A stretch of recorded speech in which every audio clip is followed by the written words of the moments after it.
was a rally before the game, an anti-trans rally before the game, inspired by Sophie Cunningham. As a member of the LGBTQ plus community, how did you receive her comments and the way it ignited the right wing and anti-trans supporters? So neither our organization nor Sophie had any knowledge of this demonstration and no contact with its organizers. Our only goal as a team, whether at home or away, is to win basketball games and make Fever fans for life, and we're united on that mission. First of all, I thought that was an excellent response from the Indiana Fever. As you heard, some unprofessional at a post-game press conference was asking a basketball team about men who want to be women. How in the hell was that person given a media credential?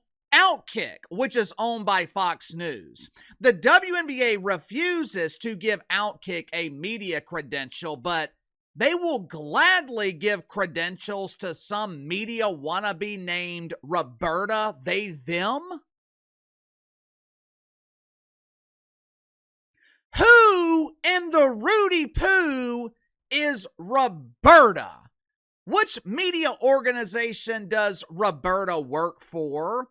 I'll give you the answer I found: none. So why is Roberta, she, her, given credentials to a WNBA press conference so they, them can ask the Indiana Fever how they feel about transgender athletes? This damn league, they just can't get out of their own way. Last night, fans of Sophie Cunningham organized a demonstration in Seattle. The Indiana Clarks were in town to play the Seattle Spankers, and fans of Sophie Cunningham, they organized a demonstration to show their support for a real star, which, as you guys know, real stars are an endangered species in the WNBA. As you can see here, this group of young women and what looks to be their fathers, which, by the way, great job, Dad. You are clearly doing a great job raising your daughters. This group of young women, they congregated outside of the arena to show their appreciation for Sophie Cunningham speaking out against men competing in women's sports. Now, according to some of the attendees, they were counter-protested by dweebs and dorks. But the supporters of Sophie Cunningham, they outnumbered the dorks 10-1. Now, of course, that one dork probably has 10 different identities. If you include all of their pronouns and aliases, I'm sure this was more evenly matched. There was no violence last night. There was no outrage. This was simply a group of courageous young women and their fathers in one of the wokest cities in the country, showing their appreciation for Sophie Cunningham using her voice, her platform, to defend their rights. Now, how did players from the Seattle Spankers show their appreciation for Sophie Cunningham? Now, keep in mind, WNBA players would be unemployed if biological men were allowed in their league. If dudes were allowed in the WNBA, it would be called the G League, because there would not be a single woman on a WNBA roster. So, how did the Seattle Storm show their appreciation of Sophie Cunningham? Check it out for yourself. Allow me to introduce you to Stefanie Dolson, or as she prefers to call herself, Stefanie the Superstar.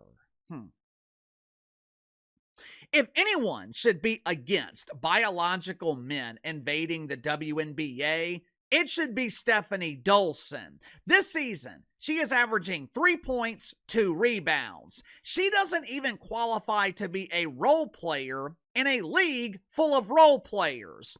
If the level of skill in this league was even average, Stefanie Dolson would be unemployed.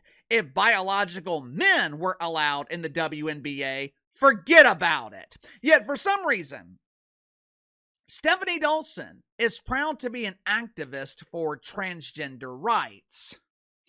You know,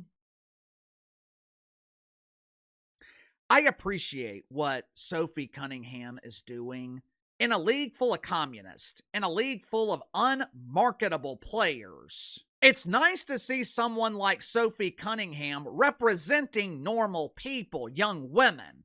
I appreciate what she is doing for young women. I appreciate the fact that Sophie Cunningham takes being a role model seriously.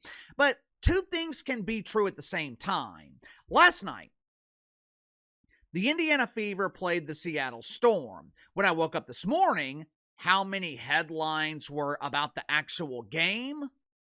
None. Every headline I saw was about the protest. Every headline was about the issue instead of the actual game. This is one of the main problems in the WNBA. In a league that is supposedly about basketball, the WNBA is focused on everything but basketball. Players are known for their causes instead of their accomplishments. Players are known for how many people attended their political rally instead of how many points they scored. Natasha Cloud has admitted several times the WNBA is not her priority. She is an activist first, pretend basketball player second. If the players are not focused on their league, why would anyone else?